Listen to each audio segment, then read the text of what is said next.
¿Qué tal? Buenos días. Arrancamos un nuevo programa saludable, hoy a miércoles, mitad de semana, y hoy sí, 14 de noviembre, se celebra el Día Mundial de la Diabetes. Pero no porque estamos celebrando, festejando la enfermedad, no, sino porque buscamos generar conciencia y sobre todo prevención, señores. Vamos a continuar con nuestros programas especiales, no sobre las complicaciones que puede traer consigo toda esta enfermedad. Ayer, por ejemplo, veíamos la retinopatía diabética y hoy vamos a ver, por ejemplo, el pie diabético y también con este otro tema, doctores, nefropatía. La nefropatía diabética, que ahí tiene que ver con nuestros riñones, porque esta enfermedad lamentablemente va dañando prácticamente casi todos nuestros órganos. Así que empezamos de inmediato.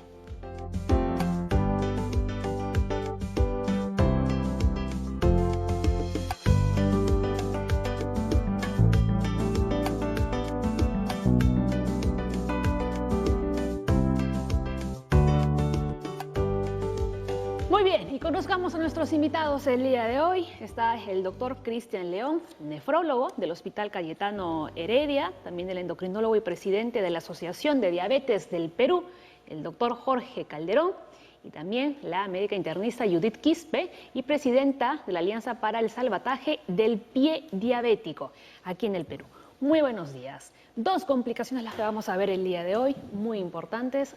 Lamentablemente, cuando hablamos de nefropatía diabética, un gran porcentaje de personas con diabetes llegan a esta complicación. Y en el pie diabético, también, todo eso por no haberse tratado la diabetes, ¿no? De una manera debida, ¿no? Y a veces se llegan a las amputaciones, que es lo peor.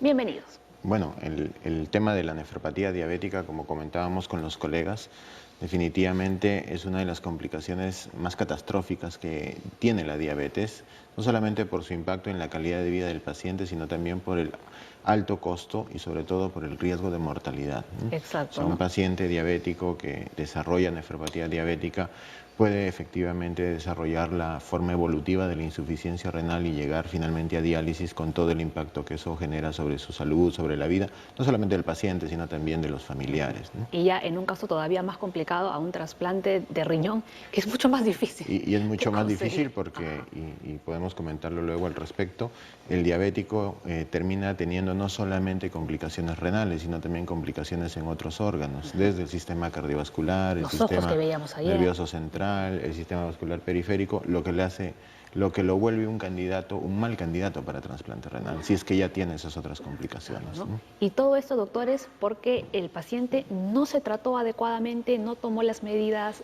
preventivas necesarias. Claro, y juega un papel muy importante el médico, ¿no? O sea, la prevención es la piedra angular y todos nosotros los médicos estamos en la capacidad y obligación, no voy a decir, porque es nuestra alma mater educar a nuestros pacientes. La educación ha demostrado en múltiples estudios que la adherencia al tratamiento puede prevenir enfermedades, ya sea como la nefropatía o el pie diabético, que en su grado máximo llega a la amputación.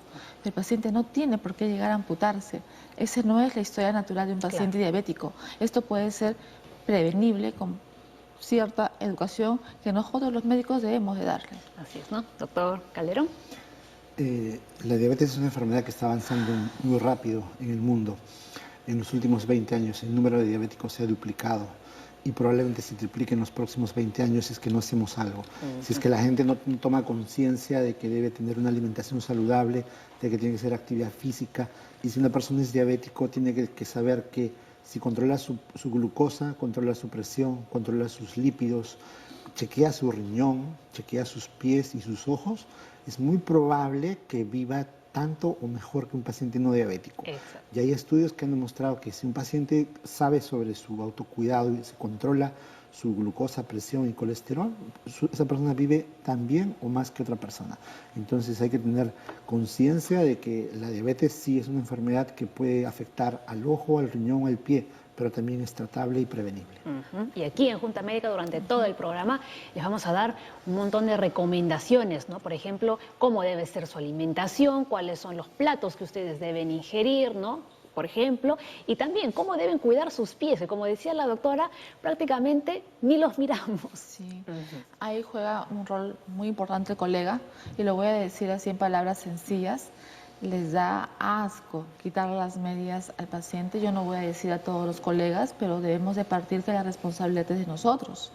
Enseñar a quitarse las medias al paciente, los zapatos, y que lo otro muy importante es que nosotros para enseñar tenemos que conocer nuestros pies, ¿no? Y ponernos como ejemplo. Entonces hay que ser coherente lo que uno dice con lo que uno está haciendo.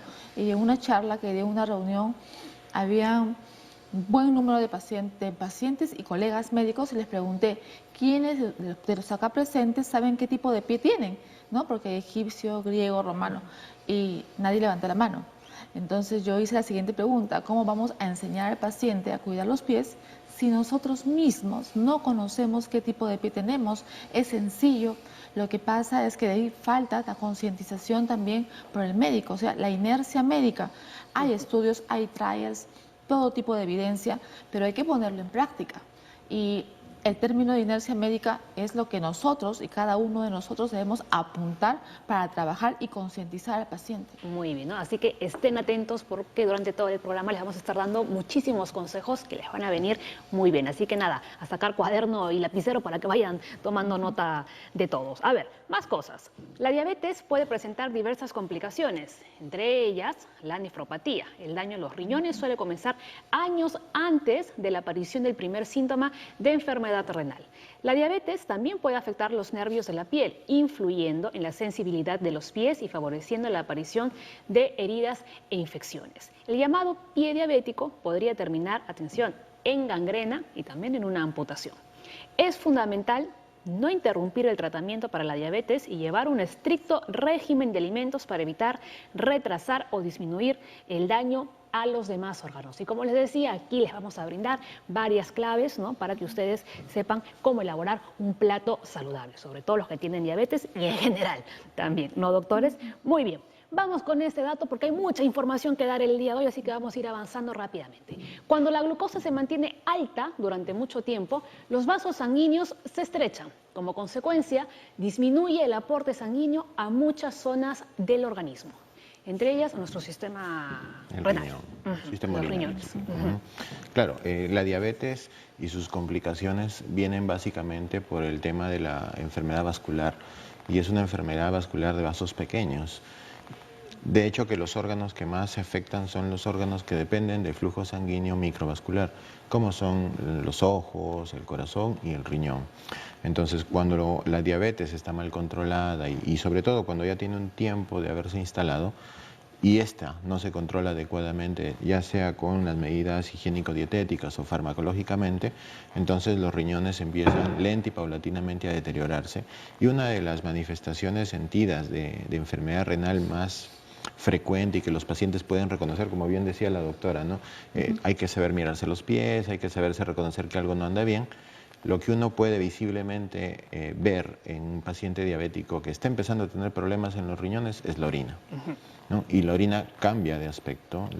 ¿Cómo es esa orina? La orina se vuelve, cuando hay diabetes o nefropatía diabética establecida, se vuelve una orina espumosa. A veces hacemos una comparación algo coloquial, se le quiere llamar así, cuando hacemos la pregunta de si ha notado si la orina de su paciente o del paciente es espumosa, haciéndole la comparación como cuando uno sirve un vaso de cerveza, ¿no? y queda la espuma un buen tiempo en la superficie del vaso. Eso es exactamente lo que pasa con el paciente diabético con nefropatía diabética instalada.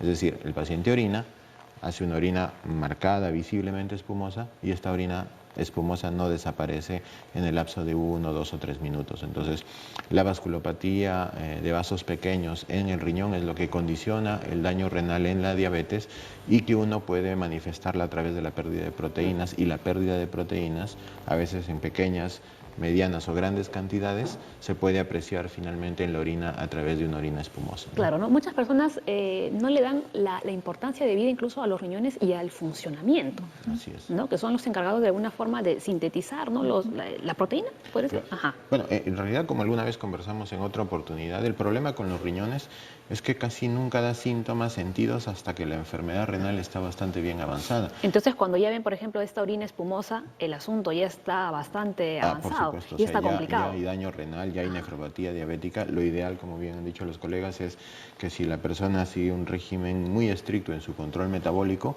ese paciente no debería desarrollar esta condición. Cuando ya uno lo percibe, lo observa, definitivamente ya hay un daño renal instalado y que tiene que ser detenido, y eso se logra en base a las medidas que seguramente ahora vamos a conversar en términos de tratamiento y recomendaciones de dieta y nutrición, ¿no? Enseguida lo vamos a ver, pero antes tenemos que hacer una brevísima pausa y ya regresamos aquí en Junta Médica.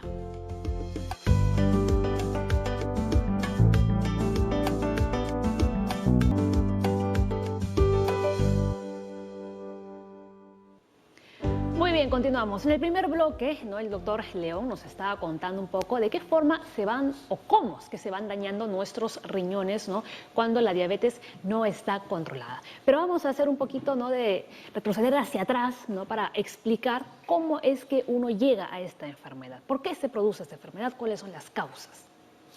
Bueno, la diabetes es una enfermedad multifactorial. Todos los televidentes deben saber que si una persona tiene 40 años o más, ya tiene el doble de riesgo de ser diabetes, solo por la edad.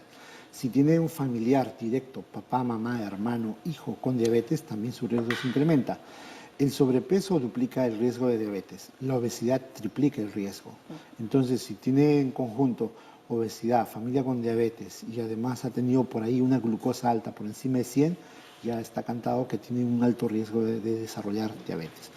Por otro lado, otros factores como el ser hipertenso, el tener los lípidos alterados también afecta. Y si una mujer ha tenido, por ejemplo, un niño con más de 4 kilos al nacer, también tiene mayor riesgo. Y si ha tenido diabetes en el embarazo, también su riesgo está incrementado. Todo esto está asociado a dos factores muy importantes. El primero es alimentación inadecuada, alto consumo de carbohidratos refinados, por ejemplo, dulces, chocolates, gaseosas, comida chatarra, gaseosas, incluyendo dietéticas, jugos, extractos. Y el otro es el consumo de frituras, y además el otro punto importante es que hay mucho sedentarismo. Cerca del 70% de la población es sedentaria, incluyendo niños. Tenemos estudios que reportan que los escolares solo hacen actividad física en las horas de educación física, que máximo son 2 por semana. No tienen espacios, ni tiempos seguros, ni espacios seguros para hacer actividad física. Y ahora la doctora Judith Quispe quería además hacer una aclaración, ¿no?, respecto al momento en el que se diagnosticaba, respecto a la edad, ¿no? Antes se diagnosticaba, como decía el doctor, en torno a los 40 años más o menos, Claro. Y esto ha variado muchísimo Sí, ahora. bastante. En el tema de diabético, normalmente los pacientes que estaban hospitalizados los veíamos por encima de 50, 60. Ahora ya no.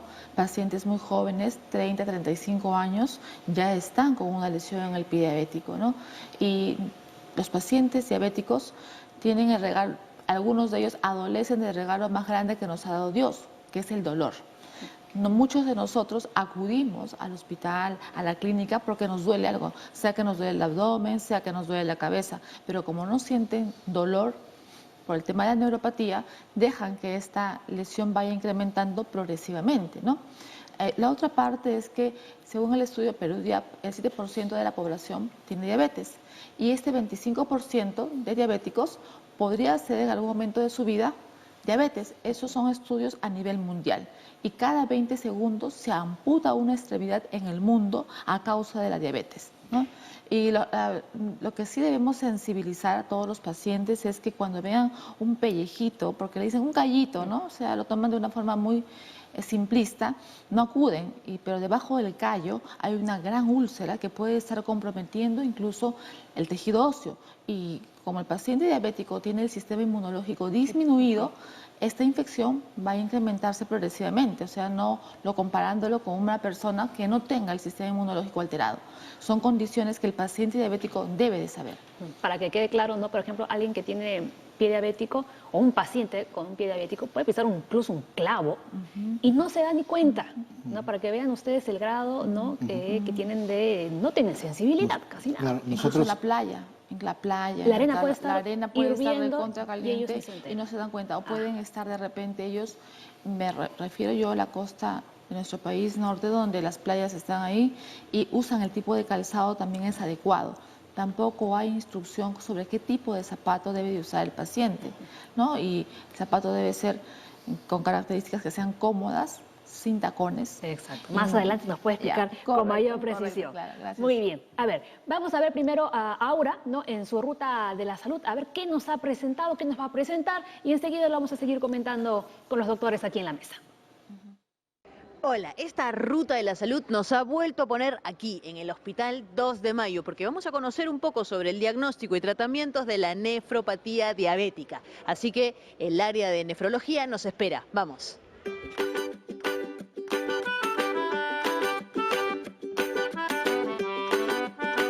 Continuando con esta ruta, ya estamos acá preparados y súper listos en un laboratorio de última generación para preguntarle al doctor Pinares cómo es que se diagnostica las complicaciones renales en un tema de diabetes. La diabetes mellitus es un problema de salud pública a nivel mundial y en el Perú, y casi 30-40% de los que tienen diabetes hacen compromiso renal. El compromiso renal se diagnostica básicamente con dos pruebas. Uno es el dosaje de la creatinina en la sangre para medir la función renal, y dos, un examen de orina para medir una sustancia que se llama microalbuminuria. Con estos dos elementos nosotros podemos tipificar si el paciente tiene compromiso renal.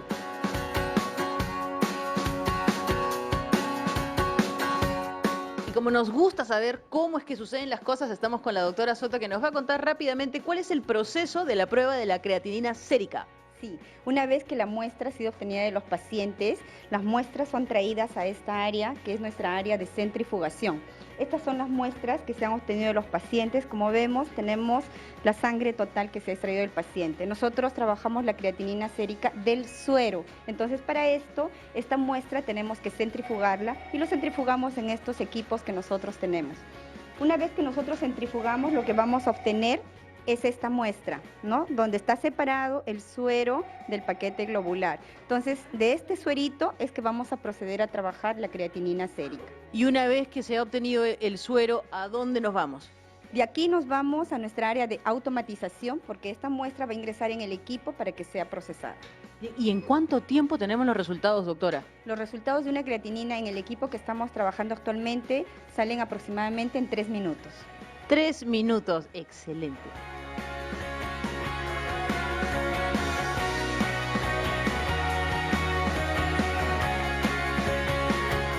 Doctor, ¿y para la realización de ambas pruebas los pacientes deben tomar algún tipo de precauciones? En realidad ninguna precaución. Las pruebas no necesitan estar en ayunas, y definitivamente una muestra de creatinina es una muestra de sangre, y la muestra de orina es una muestra de la mañana, es decir, una muestra simple. Una vez hecho el diagnóstico, entonces, coméntenos sobre los tratamientos. ¿Qué tratamientos reciben los pacientes? Primero, determinar que el objetivo fundamental del tratamiento en la nefropatía diabética es prevenir la progresión hacia daño renal. ¿Qué quiere decir esto? Que mediante esta gran cantidad de elementos que nosotros usamos, vamos a tratar de que el paciente no llegue a la diálisis. Primero, debe de haber un control adecuado de la glucosa, debe de ser tratado adecuadamente la hipertensión arterial, debe de ser tratado adecuadamente si hay algún trastorno con el colesterol.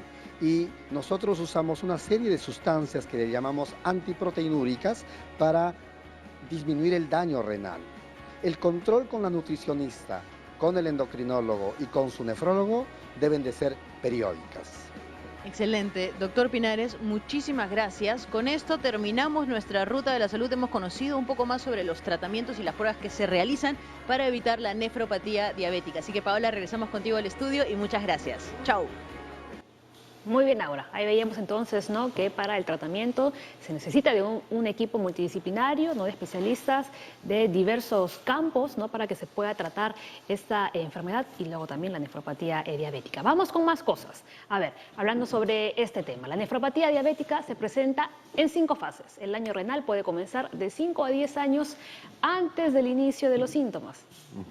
En realidad eso también es un dato referencial, porque antes se solía diferenciar entre el diabético tipo 1 y el diabético tipo 2, y el diabético tipo 1 solía avanzar mucho más rápidamente que el diabético tipo 2. Los 5 a 10 años de inicio de los síntomas establecida la nefropatía estaba destinada a los diabéticos tipo 1, pero ahora se sabe, por ejemplo, que los diabéticos tipo 1 debutan con síntomas y debutan con nefropatía diabética casi de forma simultánea. O sea, el tipo 1 y el tipo 2. En realidad pienso que es un dato que sí sirve, pero que en realidad para efectos prácticos todo paciente diabético recientemente diagnosticado debe tener una evaluación nefrológica para determinar en ese momento si ya tiene, como bien dijo el doctor Pinares, indicios de nefropatía diabética basada en los exámenes auxiliares que ya comentó. Y ahí veíamos, ¿no? En la nota de Aura los exámenes, el examen de orina, el examen de sangre. Así es. ¿No? Y son exámenes muy sencillos, así es. rápidos, económicos y que dan muchísima información y que permitirían además establecer pautas de tratamiento y de seguimiento, no solamente con la especialidad de nefrología, sino con las otras especialidades involucradas que van a evitar que este paciente progrese a los otros estadios de enfermedad. Lo ideal es diagnosticarlo en la fase inicial, que es la etapa 1. Claro, y como decía el doctor, ¿no? Para no llegar a la diálisis. Pero hay un detalle con la etapa 1, si me permites comentarlo. La etapa 1 ocurre cuando el paciente está hiperfiltrando, es decir, ¿qué significa? La función de filtración glomerular está más allá del valor normal. Entonces, ¿qué sucede? Que el paciente tiene, por ejemplo, una depuración de creatinina, que es el examen que usamos para medir la función de filtración glomerular, y en lugar de tenerlo al 100%, lo tiene en 120, 130%. Y el paciente, ¿qué piensa? Bueno, oye, estoy feliz porque mi riñón está funcionando más de lo que debería, cuando en realidad ya es la etapa inicial de la enfermedad renal diabética y eso debería, digamos, alertar al paciente de que algo está pasando y que debe ser nuevamente evaluado por un especialista. Muy bien, a ver. Pero también tenemos que recordar que, si bien es cierto, no todos los diabéticos hacen nefropatía diabética, hay un grupo que sí tiene mayor riesgo. Sobre todo, si un paciente diabético ha tenido un familiar que ha tenido nefropatía diabética y han llegado a diálisis, es un paciente de muy alto riesgo para que también haga nefropatía y llegue a la diálisis. El otro punto es que si un paciente diabético es hipertenso, también tiene mayor riesgo. Si su colesterol está elevado, también. Y desde el punto de vista de sus estilos de vida, si consume mucha sal, ese paciente tiene mucho riesgo. Y si consume carnes rojas, frituras, también. Entonces, lo recomendable a un paciente que va a querer prevenir que no se dañe su riñón es que se controle la glucosa, controle su presión, no fume, no consuma carnes rojas y el consumo de sal sea mínimo. Hace un tiempo... A ver. Sí. Actualmente existe a nivel latinoamericano la Sociedad de Estilos de Vida Saludable. En el Perú también se está implantando, porque si hablamos de prevención debemos nosotros conocer todos estos parámetros. Aparte de lo que han conversado ya y socializado mis colegas, es importante las horas de sueño. El sueño de 6 a 8 horas, digámoslo así, no va a ser que todos los días nosotros vamos a poder tener esas 8 horas de sueño, pero es lo que a nosotros nos va a ayudar bastante. Y por otra condición, también de la mano, el estilo de vida saludable en términos de relaciones sociales, ¿no? Hay bastantes tipos de personalidades, la A, la B, la C, la D y la E. La A, que todos nosotros sabemos que son personalidades más obsesivas, que tienen mayor tensión, por ejemplo, a enfermedades como la gastritis, y la E, que son personalidades que permiten tener un equilibrio. Entonces, dentro del estilo de vida saludable, es importante que nosotros consideremos, aparte de la comida, del ejercicio, ¿no? El no abuso del tabaco, el sueño, así como también mejorar las relaciones interpersonales que nosotros tengamos. Muy bien, ¿no? Y vamos a ir ya lanzando desde ahora algunos consejos, por ejemplo, en la alimentación, ¿no? Debe consumir, por ejemplo, pollo, pescado, pavo, queso bajo en grasas, huevos, leche y yogur. Y lo que sí debe evitar, apúntelo de una vez, hamburguesas, salchichas, chorizos, mariscos, anticuchos, vísceras, como por ejemplo el hígado de pollo, ¿no? Y la lengua de vaca. Ahora, tenemos una consulta, ¿no, doctor? Aide llamó desde Los Olivos, dice, tengo diabetes desde hace 10 años y trato de controlarla. En las últimas semanas he sentido adormecimiento en las manos. ¿Este puede ser un síntoma de nefropatía diabética? ¿La insuficiencia venosa puede complicar la diabetes? No, lo que ella tiene son unos adormecimientos en las manos que también debe presentarlo en los pies. Generalmente, los pacientes que tienen más de 5 años con diabetes, hasta el 30-40% de ellos tienen una complicación que se llama neuropatía diabética. Entonces, la glucosa alta daña los nervios y pierde empieza a alterarse la sensibilidad. Los pacientes sienten que le caminan hormigas en la planta de las manos, en la planta de los pies, siente que le quema, siente como que le estuviera un fósforo en la planta de los pies, siente que le están clavando agujas en la planta de los pies, y eso generalmente es en ambos lados y en las noches o cuando descansa. Si es que eso le está ocurriendo, tiene que tener un control médico, y lo más indicado es igual, que tenga control de glucosa, que tenga control de su presión, control del colesterol, que coma sano y que haga actividad física. Y lo más importante, lo que se ha demostrado es que si un paciente por lo menos va 5 veces a su control al año, generalmente ese paciente está mejor controlado que aquel paciente que va cuando se acuerda, una o menos de 3 veces por año. Solo para agregar, de repente la paciente puede tener el término de mano diabética. Así como existe el concepto de pie diabético, también existe el concepto de mano diabética, pero se presenta en un mínimo porcentaje, ¿no? Estamos hablando de un 2% de la población a nivel mundial. Entonces, recomendarle a la paciente de que acuda con un colega para que examine los pulsos, porque la circulación en un paciente diabético está disminuida, normalmente por debajo de la rodilla. ¿También podría llegar a la amputación? Así es. Entonces, la mano, he visto casos de pacientes con mano diabética. Palpar el pulso pedio, nosotros sentimos en el pie el pedio, aquí radial. Ese pulso nos indica que la circulación está llegando, ¿no? Aparte de la neuropatía, que podría ser porque los niveles de hemoglobina glicosilada estén alterados, no hay que descartar la posibilidad de que la paciente pueda hacer una mano diabética. Y empiezan con adormecimientos, entumecimientos, luego una pequeña lesión, y como ya expliqué, y forma parte de la fisiopatología, esto puede ir avanzando rápidamente. Así es. Solo para resaltar lo que bien dijo el doctor Calderón sobre la neuropatía diabética. Una de las consecuencias de la neuropatía diabética es una complicación sobre la función de la vejiga, que se llama vejiga neurogénica. Entonces, los diabéticos, eventualmente de larga data, mal controlados, pierden la funcionalidad de la vejiga, y la vejiga no se contrae o no cumple la función de evacuación de la orina de forma adecuada, y eso secundariamente daña el riñón. Y eso se llama nefropatía obstructiva por vejiga neurogénica. Esa es otra complicación. Exactamente. Por eso es que ahora, y lo quería comentar hace un momento en una sesión académica que compartimos con el doctor, ya estamos dejando de lado el término nefropatía diabética y estamos hablando ahora de enfermedad renal diabética, que involucra no solamente el daño propiamente de la diabetes sobre el riñón, sino también el daño que se da en la vejiga neurogénica con nefropatía obstructiva, y el diabético también tiene el derecho de tener otras causas de enfermedad renal que no necesariamente se deban a diabetes. Por eso es que el espectro de enfermedad renal en el diabético es mucho más amplio, ¿no? Muy bien. Entonces, hacemos una nueva pausa en Junta Médica. Estamos en vivo. Envíenos todas sus consultas. Ya regresamos.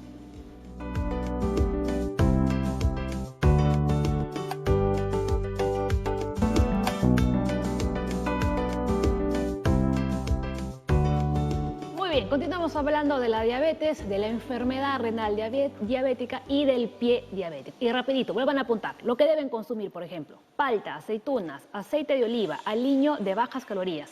Y lo que deben evitar, atención, mayonesa, aceite de coco, mostaza, mantequilla, queso, crema, manteca de cerdo. Sigan apuntando porque todavía la lista es larga. A ver, para hacer un poquito de recapitulación, los posibles efectos de la diabetes en el riñón. Los vasos sanguíneos se vuelven más gruesos, la proteína se vierte en la orina, la sangre no se filtra con normalidad, funcionalidad renal deficiente, insuficiencia renal, que es ya lo más grave. Más cosas, a ver, en los nervios y la piel.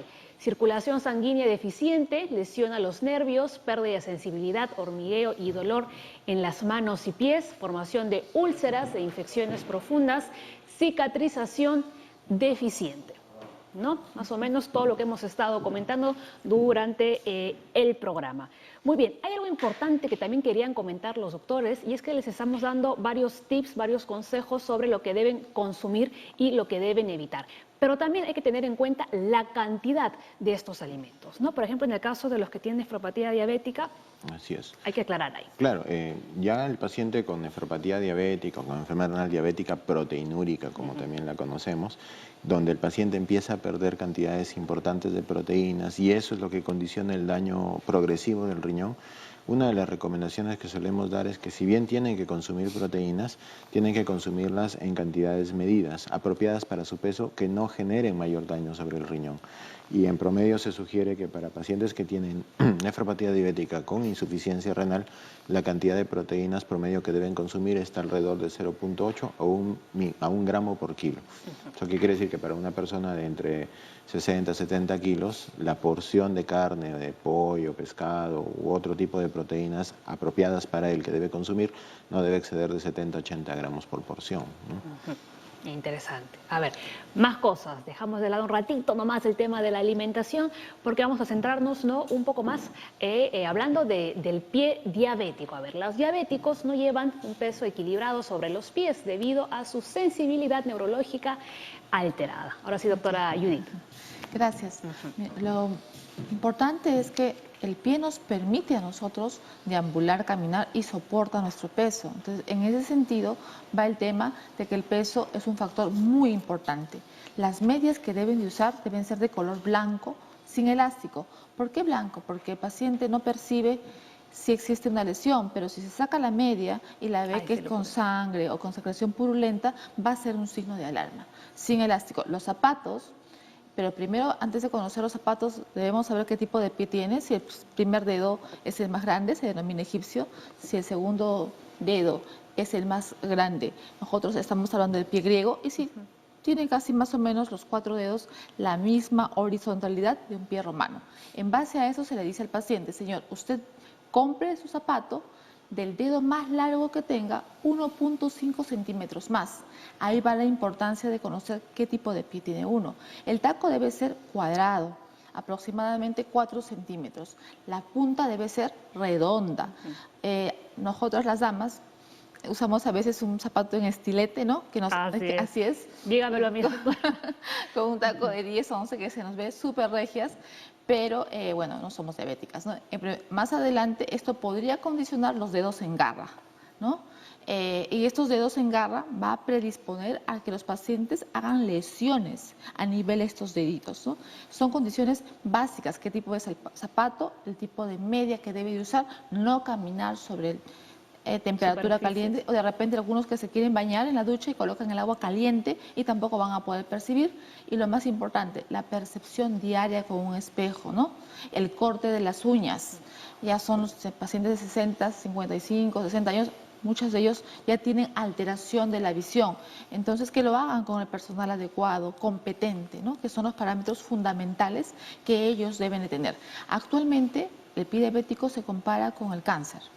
Y le decimos a los pacientes, cuando vienen a nosotros, usted a un paciente que tiene cáncer le diría, ¿ya está completamente curado? No, está en remisión.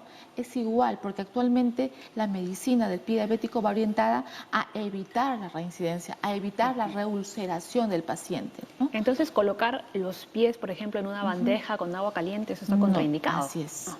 Debería de haber un personal que esté a cargo, ¿no? Y que pueda tomar la temperatura antes que el paciente coloque los pies ahí. ¿No? Doctor Sánchez quería hacer una acotación. Yo creo que Calderón, perdón. Los pacientes tienen que recordar algo. Si los pacientes desean que no haya úlceras, heridas en sus pies, tienen que chequeárselo todos los días. ¿Y eso es cómo se hace? Claro. Así es. Todos los días tienen que revisar sus pies. En la mañana o en la noche se sacan sus pies y deben revisar la planta. Deben pasar su mano y chequear si no hay herida, una úlcera, un callo. Segundo, nunca deben andar descalzos. Nunca, nunca, ya sea en la playa, en la calle, en el pasto, nunca andar descalzos. Lo tercero es que se tienen que lavar los pies con agua tibia, secarse bien entre los dedos, después pueden echarse una crema humectante encima del pie y en la planta, no entre los dedos. Usar medias anchas, el zapato adecuado. Y blancas, como decía la doctora. Una práctica que es muy frecuente y que hemos visto en el hospital Loaiza que ha producido amputación es que a veces la amiga, la comadre le dice, usen un emplasto de una hierba. Entonces los pacientes agarran, ponen agua caliente, una toalla y luego envuelven el pie. Y como no sienten, al final terminan con una quemadura que puede llegar al hueso y hemos visto 3 casos que han terminado en amputación. Eso no debe pasar. El paciente tiene que tener cuidado de no usar emplastos, no usar zapatos en punta, no usar taco. Y también cuidado con los ungüentos naturales, ¿no? Que A veces también el tema es que nosotros mismos los colegas, he visto pacientes que lo vendan con vendas elásticas. Han venido al consultorio y es el conocimiento también de parte de nosotros los médicos de poder evaluar adecuadamente al paciente. Y he visto pacientes que se han generado quemaduras por estas vendas. Y el otro tema muy importante es que el paciente con pie diabético tiene predisposición a la onicomicosis, hongos de las uñas, y ello predispone a la infección. Es decir, es importante examinar los pies, pero nunca olvidarse de las uñas. El paciente con pie diabético debe de evitar tener hongos y para ello es importante la supervisión constante del paciente y de su colega, del médico. Un aspecto que estaba queriendo decir que es muy importante es el tema de comparación con el cáncer de colon, cáncer de mama, ¿no?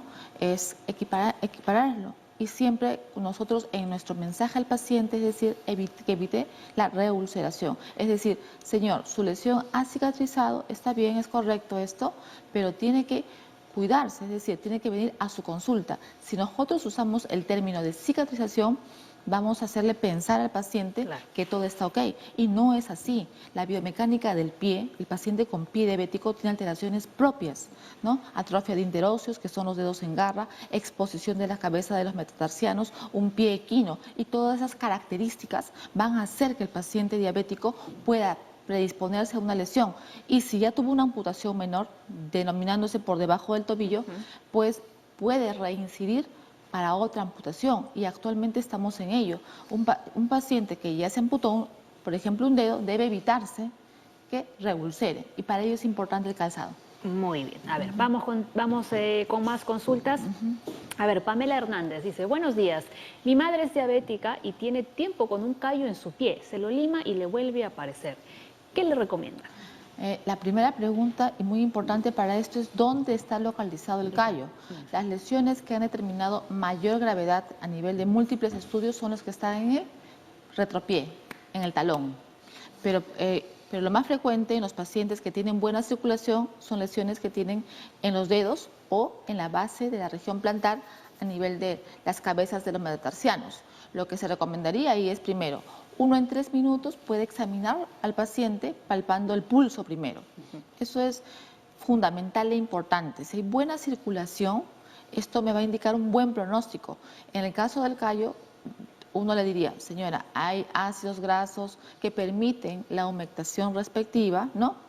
Y de esa manera se reblandezca el callo y luego se pueda proceder a limar, pero previamente la evaluación de colega. ¿El hecho de que la señora se lo esté limando continuamente trae algún efecto? Claro, he visto pacientes incluso que les han indicado que se coloquen en el pie ácido úrico y muchas otras cosas más. O sea, el hecho de que la paciente se esté limando el callo, ¿no?, sin supervisión médica no es lo adecuado.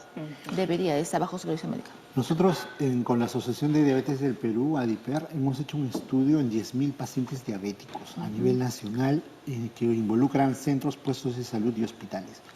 Lamentablemente, solo 1 de 3 pacientes diabéticos tiene chequeo de riñón para nefropatía diabética. Para chequeo de pie, solo 1 de 10 tiene chequeo de pie. Para retina, solo 1 de 25 tiene chequeo de retina. Entonces, lo que hemos visto es que hay una limitada capacitación de los profesionales de salud en el primer nivel de atención donde van los pacientes. No, los médicos, enfermeras, no saben cómo evaluar un pie diabético en una posta, un centro de salud. ADIPER está haciendo capacitaciones gratuitas en Piura y en Lima, sobre todo en el Cono Norte, donde estamos entrenando a médicos del primer nivel de atención a que, como el caso de la señora, pueda resolver un problema de callos. Pero el mensaje sería, todo paciente diabético tiene que tener un chequeo de su pie cada año, todos los años. Y si ha tenido una úlcera, tiene que tener un chequeo cada 3 meses. Y si un paciente tiene diabetes, tiene que tener un chequeo de su riñón. También. Tiene que tener un chequeo de su ojo, tiene que tener un chequeo de su corazón. O sea, no puede ir a la consulta cuando tenga una molestia, sino tiene que ser ordenado, periódico, para que se pueda prevenir estas complicaciones. Organizado y preventivo. Claro, complementando lo que dice el doctor, justamente nosotros en el hospital, de todos los pacientes nuevos diabéticos que recibimos en la consulta ambulatoria de nefrología, La gran mayoría, por no ponerle un número concreto, pero yo diría que más del 60% ya tienen enfermedad renal diabética avanzada. ¿Qué significa esto? Que están llegando de forma tardía. Y esto ocurre, como bien dice el doctor, porque los mecanismos de referencia desde el primer nivel de atención y de los mismos consultorios interdisciplinarios del hospital no los refieren oportunamente para la evaluación. Y una cosa más para complementar lo que bien decían. Los doctores, entendiendo de que lo visible, lo tangible para los pacientes es mirar la herida en el pie, es sentir los hormigueos, es sentir la frialdad de las extremidades. Los riñones, ¿cómo La premisa es que si el paciente tiene enfermedad vascular periférica, si ya tiene neuropatía diabética, si ya tiene retinopatía diabética, con toda seguridad tiene nefropatía diabética. Entonces, esos pacientes tienen que saber que si ya les dijeron por uno u otro camino que tienen algún problema o complicación crónica de la diabetes, lo más probable es que también tengan enfermedad renal diabética y necesitan ser evaluados para poder determinar la magnitud, la gravedad de la condición, la posibilidad de reversibilidad y el tratamiento futuro que le espera, ¿no? Muy bien. A ver, nueva pausa en el programa. Al volver, seguimos respondiendo todas las consultas que nos están llegando.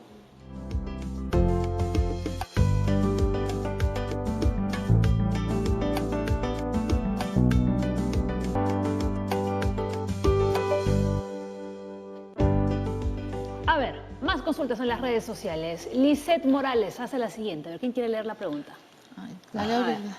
Bueno, ya me tomé la molestia de leer la consulta y nos quedó la duda si la televidente nos consulta sobre sus hijas si estas son o no son diabéticas, porque si fueran diabéticas, definitivamente el tener... Pero hay que leerla primero, ¿no? Para que entienda el televidente. Claro, dice... A ver. Tengo dos niñas, una de 15 y la otra de 10 años. Ambas han empezado a orinar espumoso. La mayor está con controles y le diagnosticaron proteinuria. Le han tomado análisis a la menor y la microalbuminuria está en 205 miligramos, que de hecho es anormal. ¿Y qué significa esto, no? La mayor tiene 24.5 y la menor en la ecografía concluye que no vacía toda la vejiga, que es justamente lo que comentaba hace un momento de la incapacidad de la vejiga para eliminar la orina, que se conoce como vejiga neurogénica. Y añade además que el esposo también orina espumoso, le arden y le duelen los pies. Pienso de que si las niñas son diabéticas, que no lo precisa bien la televidente, definitivamente ya tiene nefropatía diabética y que el problema vesical podría corresponder a una vejiga neurogénica. Si no fueran diabéticas y están orinando espumoso y tienen además un valor anormal de albúmina en orina, definitivamente las niñas tienen una forma de enfermedad renal que se llama glomerulonefritis y que debe ser evidentemente estudiada, evaluada y tratada por el nefrólogo pediatra correspondiente, ¿no? ¿Algo que añadir? Sí. ¿La respuesta? No, era fundamental que nos dé algunas otras informaciones para poder nosotros concluir, ¿no? Muy bien. Lo que sí les voy a pedir, por favor, a los televidentes que día a día nos envían sus consultas a las redes sociales, es que hay que tratar por lo menos de ser un poquito más específicos, más precisos, para que los doctores puedan brindarles una mejor respuesta, ¿no? Siempre tratar de poner el nombre de la persona, dónde vive, ¿no? Si vive en la sierra, en la costa, en la selva, y la edad. Esos 3 puntitos básicos. A ver, vamos con la de Frida. Dice, Frida, buenos días, mi mamá es diabética, le salió una úlcera en el talón, ya está cicatrizando. ¿Cómo debe ser el tono, el color de la cicatrización para que esté tranquila? Ella tiene 86 años. Bueno, normalmente las lesiones pasan por 3 fases, ¿no? La fase de infección proliferativa y la cicatrización. Según lo que se ve ahí, está ya en la última fase, que es la fase de la cicatrización. Vuelvo a recalcar, no está la localización anatómica del pie, pero si está en fase de cicatrización, lo que se le recomienda a la paciente es fundamental la descarga. ¿Qué cosa es la descarga? La descarga es el zapato. Si la lesión está en talón, el zapato va a tener tal disposición, estructura anatómica que ponga que el peso del cuerpo no esté en el talón, sino en el antepié, o sea, donde están los dedos. Y viceversa, si la lesión está a nivel de los dedos, el mayor peso a través de la disposición del zapato va a ser en el talón. Lo que se recomendaría a la paciente es lo que hemos venido hablando hace un momento, ¿no? Con las medias, el calzado, el hecho de conocer bien sus piecitos y que no camine, no deambule, no haga las cosas de la casa. Hay una gran debilidad porque veo que los pacientes, sobre todo de esta edad, doctora, pero si yo no me quedo en mi casa, me siento que no hago nada.